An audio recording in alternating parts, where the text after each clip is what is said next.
الصبح بدا الصبح بدا الصبح بدا من طلعته والليل دجا نحمده ونصلی علی رسولہ الکریم، اما بعد۔ آج کا سبق ہے جس کا عنوان ہے مدنی دور۔ حضور صلی اللہ علیہ وسلم کا مکے سے ہجرت کر کر مدینے جانے کو مدنی دور کہتے ہیں، اور اسی اعتبار سے قرآن مجید کی جو صورت مدنی کہلاتی ہے، چونکہ وہ مدینہ منورہ کے اندر نازل ہوئی ہے، اس وجہ سے ان کو مدنی صورتیں کہا جاتا ہے۔ چونکہ ہجرت کے بعد 10 سالوں کے اندر جو واقعات پیش آئے ہیں اس کی تفصیل تو بہت زیادہ ہے، جس کا احاطہ ممکن نہیں مختصر سے وقت میں۔ تاہم جو اہم واقعات جو ان سالوں کے اندر پیش آئے ہیں، وہ کچھ واقعات آپ کی خدمت میں پیش کر دیتے ہیں۔ سن 1 ہجری میں آپ صلی اللہ علیہ وسلم کے ساتھ ابو بکر صدیق رضی اللہ تعالیٰ عنہ مکۃ المکرمہ سے روانہ ہو کر غار ثور میں 3 دن تک رپوش رہے، اور پھر یکم ربیع الاول کو مدینہ پہنچے، اور اسی سن 1 ہجری کے اندر آپ نے وہاں پہنچ کر سب سے پہلی چیز جس کی بنیاد رکھی وہ مسجد قباء کی بنیاد تھی، اور اس کے بعد مسجد نبوی کا قیام بھی عمل میں لایا گیا، اور یہودیوں کے ساتھ امن دوستی کا معاہدہ بھی ہوا اسی سال، اور مسجد نبوی کی تعمیر بھی ہوئی، اور آپ صلی اللہ علیہ وسلم نے مہاجرین اور انصار کے درمیان مواخات کا رشتہ بھی قائم فرمایا، جس کی مثال ملنی مشکل ہے، اور حضرت عائشہ رضی اللہ تعالیٰ عنہ کی رخصتی بھی سن 1 ہجری میں ہوئی۔ اس کے بعد سن 2 ہجری میں جو اہم واقعات پیش آئے وہ جہاد کا فرض ہونا تھا، رمضان کے روزے، زکوٰۃ، صدقۃ الفطر، عیدین کی نمازیں، بیت اللہ کو جہت کعبہ قرار دیا گیا۔ بیت المقدس میں پہلے مسلمان بیت المقدس کی طرف قبلہ رخ ہو کر نماز پڑھتے تھے، اللہ تبارک و تعالیٰ نے وہ پھر جہت قبلہ تبدیل کر کے بیت اللہ کو جہت قبلہ قرار دیا۔ فاطمہ رضی اللہ تعالیٰ عنہ کا نکاح بھی اسی سال ہوا،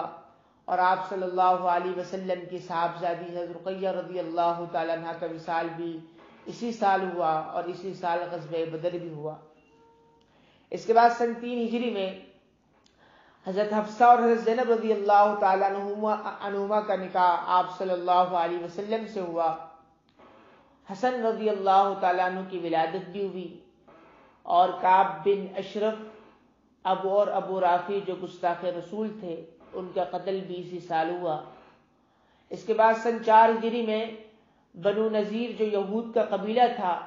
ان کی جلا وطنی ہوئی مدینے سے، اور حسین رضی اللہ تعالیٰ عنہ کی ولادت ہوئی، اور شراب کا حرام ہونا بھی اسی سال اس کا حکم نازل ہوا۔ اور سن 5 ہجری میں شرعی پردے کے متعلق اللہ تبارک و تعالیٰ نے قرآن مجید کی آیتیں اتاری، زنا کی سزا متعین کی گئی، تیمم کی اجازت دی گئی، اور واقعہ عفک جو حضرت عائشہ رضی اللہ تعالیٰ عنہ کے اوپر ایک تہمت لگائی گئی تھی، ان کی برات کا اعلان اللہ رب العزت نے قرآن مجید میں فرمایا، اور غزوہ خندق بھی اسی سال پیش آیا، اور بئر معونہ جس میں 70 صحابہ کرام رضوان اللہ علیہم اجمعین شہید ہوئے تھے دھوکے سے، وہ بھی اسی سال پیش آیا۔ اس کے بعد سن 6 ہجری میں جو اہم واقعات رونما ہوئے، صلح حدیبیہ ہوئی، اور بادشاہوں کو خطوط لکھے گئے۔ آپ صلی اللہ علیہ وسلم نے اقوام عالم کے بادشاہوں کو خطوط لکھے، مدینے میں قحط پڑا، آپ صلی اللہ علیہ وسلم کی دعاؤں سے وہ دور ہوا۔ اس کے بعد سن 7 ہجری میں غزوہ خیبر کا واقعہ ہوا، ابو ہریرہ رضی اللہ تعالیٰ عنہ نے اسلام قبول کیا۔ اس کے بعد سن 8 ہجری میں جو اہم واقعات ہوئے وہ حضرت خالد رضی اللہ تعالیٰ عنہ کا اسلام قبول کرنا تھا، اور عمرۃ القضاء جو صلح حدیبیہ کی شکل میں جو مسلمان اس وقت عمرہ نہیں کر سکے تھے، سن 8 ہجری میں اس عمرے کی قضا کی۔ غزوہ موتا، فتح مکہ اور حنین، طائف کے غزوات بھی اسی سال پیش آئے، اور آپ صلی اللہ علیہ وسلم کے جگر گوشے کی جگر گوشہ ابراہیم رضی اللہ تعالیٰ عنہ کا انتقال بھی اسی سال ہوا، اور سن 9 ہجری میں غزوہ تبوک کا واقعہ ہوا۔ 70 سے زائد وفود آپ صلی اللہ علیہ وسلم کی خدمت میں آ کر انہوں نے اسلام قبول کیا، اور اسی سال حج فرض ہوا۔ اس کے بعد سن 10 ہجری میں مسلمہ اور اسود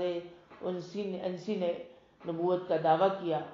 اور حجۃ الوداع کا واقعہ بھی اسی سال پیش آیا، اور اسی سال آپ صلی اللہ علیہ وسلم دنیا سے وصال فرما گئے۔ انا للہ و انا الیہ راجعون۔ تو یہ مدنی زندگی تھی۔ اس مدنی زندگی میں مسلمانوں نے بہت ترقی کی، اسلام نے بہت ترقی کی۔